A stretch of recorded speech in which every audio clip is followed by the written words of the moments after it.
Let's turn from Iran for a moment to China, because that's another big conflict of a different sort, goodness knows, with the United States right now, starting with trade and commerce, although there is some tension in the South China Sea as well. How do you put that into a larger historical perspective of a fast-rising #2 power, perhaps overtaking a #1 power? Well, I mean, first, for the American people, we tend to think of China, this poor, backward country, suddenly wants to be a first country. In the mind of the Chinese, it's a return to the Middle Kingdom, which was the center of the world. And so they had a bad couple of hundred years in their minds, and now they're back. We've got to think of them as a competitor, but also somebody that we work with in the future, because they are a reality. They are very aggressive economically. They're very aggressive diplomatically in terms of tying up things like commodities around the world, engaging in places like Africa. So we've got to pay great attention to that, and I think be more engaged.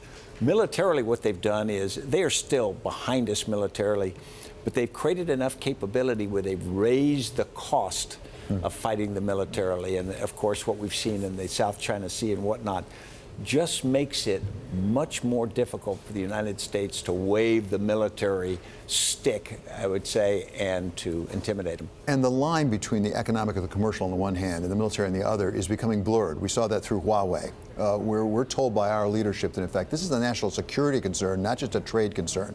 How much of this is a national security concern at its core? Well, I think it is. I think it's an important national security concern. And if you look at how the government of China interacts with their economy, it's clearly a very different relationship than we have. And we need to think of it that way. And so when they compete with us, either whether it's getting technological secrets or doing digital interaction, it's all part of a national policy. There's a much greater sense of national direction than the United States is used to. And given that different relationship, is this a zero-sum game? Can we both win this game, or does one have to lose and one have to win? Well, if it's a zero-sum game, then we got problems in the future. I think we have got to view it as more than that.